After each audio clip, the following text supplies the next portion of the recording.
আমার এই বন্দনা গান শুনে কিছু টাকা দিয়েছে, ওনার প্রতি সালাম। যারা কষ্ট করে দাঁড়িয়ে আছেন, বসে আছেন, আপনাদের প্রতিও সালাম রাখছি। আসসালামু আলাইকুম ওয়া রাহমাতুল্লাহি ওয়া বারাকাতুহু।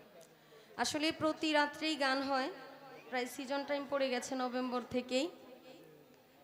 আর যিনি আমার সাথে গান করবেন, আমি যার সাথে সারা রাত্রই গান করব, যার সাথে সিজনে আমার অনেক গান হয়, আপনাদের এলাকার কৃতি সন্তান এবং খুবই ভালো গায়ক জহিরুল ইসলাম জহির পাগলা ভাই। খুবই সুন্দরভাবে তার গান উনি পরিবেশন করলেন। প্রথম মঞ্চ অনেক কিছুই শুনলাম আমরা। আর যদিও এইদিকে এত কিছু বলতে চাই না, ভাইয়ের বেলায় একটু সাউন্ডটা ঠিক করে দিবেন। আমি যদি না গাইতে পারি, ভাইও গাইতে পারবে না, কারণ আমি তো মেয়ে মানুষ, কণ্ঠটা এমনিতেই ছোট। ছেলে মানুষ তো কণ্ঠ একটু বড় সড়ো থাকে। ওনারে ঘামায় ফেলছেন গানটা গাওয়ার সময়। ওনার সাথে কি আপনার আগে থেকে শত্রুতা আছে নাকি? একটু মায়া মহব্বত করেন। যদিও আমার এতটা কষ্ট হইতেছে না, বুঝলাম না বিষয়টা।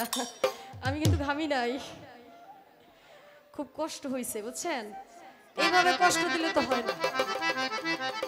নিজেদের মানুষ ভাই, মোটা হইলেই যদি দারোগা হইতো, তাইলে এই দেশে মোটা মানুষ আর অন্য কাজ করে খাইতো না। কয়েকদিকে তো অন্তত ধাক্কায় হইলে উনি মুগা, সব কাজ কি আর ধাক্কায় চলে নাকি?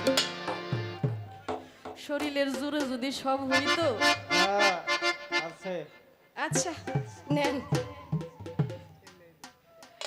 গান শুনলাম, আর কিছু লাগে না ভালো, আমার দুদু সাবাবার নাম ছাড়া আমি বন্ধুর পীড়িতের মরা। খুবই সুন্দর দয়ালি একটা গান করলেন। আসলে যাকে সৃষ্টি না করলে আমার আল্লাহ পাক কিছুই সৃষ্টি করতেন না, আমি আপনি দুনিয়াতে আসতাম না।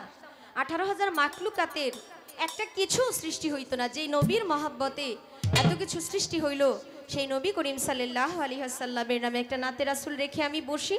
এরপর থেকে অবশ্যই আমরা দয়ালের নামে গান করব। ধন্যবাদ সবাইকে।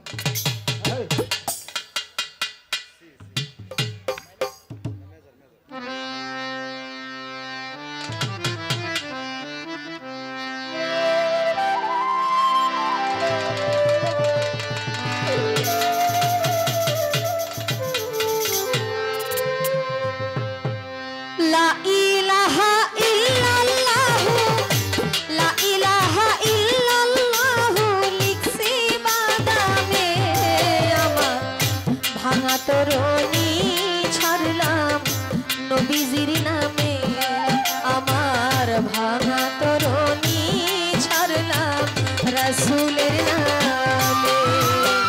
লা ইলাহা ইল্লাল্লাহু, লা ইলাহা ইল্লাল্লাহু লিখছি বানামে, আমার ভাঙা তরণী ছাড়লাম নবীজির নামে, আমার ভাঙা তরণী ছাড়লাম রাসূলের নামে।